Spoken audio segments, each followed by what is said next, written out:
This is one of the easier re-signs I can remember in Detroit Lions free agency history. This is like so obvious. You just do it. You pay whatever it is, not for the production, you pay for the leadership. It does matter. The character. You pay for the guys that are the same when the team is good and bad. But beyond that, he says the Detroit Lions are going to win the NFC North. And you know what? I'm on board, man. We said it before. He said it before anybody really was going out and proclaiming themselves. But the point is, hey, guys, they're really good. No. Okay, let me back up. The Detroit Lions are not just really good. They have a really good opportunity to win the North. The Vikings are in cap hell. They have a lot of tough decisions to make. The Packers don't know what the hell is going on. Aaron Rodgers is locked in a cabin for the next 4 days, so we don't even know what the fuck is going on there. And the Chicago Bears, yes, a lot of money. Yes, the top pick in the draft. Yes, still 2 years away from really forming a legitimate roster, unless they pull a Brad Holmes, they pull what Seattle did, and they pull 4 or 5 starters in one draft. They do that, they'll change my mind. And that's if Fields turns into who they think he'll be. Well, that's a whole other conversation. Yeah, right. But the North is the weakest it's been in years. Minnesota 11-0 in one possession games. I promise you, if they play 11 next year, they would be lucky to win 6 or 7.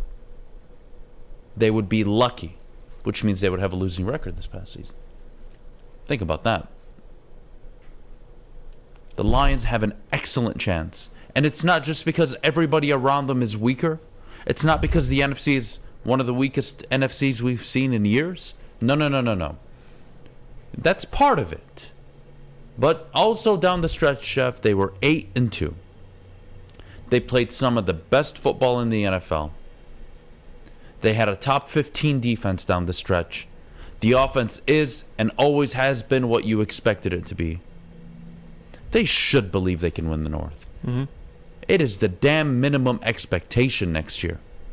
Worst case scenario, just a wild card and you barely lost the division on a tiebreak or something. By 1 game. Half a game. I don't know. Something very legitimate and close. You go into next season with more talent, guys 1 year older, getting better, improving. There's no question to me who should be the favorite. It's the Lions, but we'll see. We'll see. I think Minnesota will be in that conversation, but they might even have to let Dalvin Cook go. They might have to cut Dalvin Cook. Adam Thielen, Harrison Smith, yep, and Dalvin Cook. And maybe they're lucky to get one player alongside re-signing Justin Jefferson to the highest contract in wide receivers. It seems like 2 teams are trending downwards with the Vikings and Packers because of the cap hell they're in. You have the Bears trending slightly upwards. I don't think they'll be good next season. And then you have the Lions, who are in the middle. They're trending upwards, but they still have enough to compete. They're in a great situation right now. I don't even recall in the Stafford days, in the Calvin days, and even when you had a top 5 defense, where conversations were not only local but national about your football team winning the North. Hasn't happened to me. Now, does Jamaal Williams speak for everybody? No. Maybe there are people out there that have their reservations. I am not one of them, Jeff. I don't believe you are either. This is a team next year that should compete for the North. And I think they can win it. And yes, I do think Minnesota wins 3-4 less games this year. I do. Kirk Cousins is still their quarterback, and with all the money they're going to put into him and Justin Jefferson, good luck, because that defense isn't getting better overnight. No, and they got TJ coming down the pipeline. He's got to get paid. They have to pay. You're going to have to, I mean, come on. You're going to keep paying offensive players a majority of your salary cap, and you got your defense over there that, is one of the worst secondaries in the NFL, so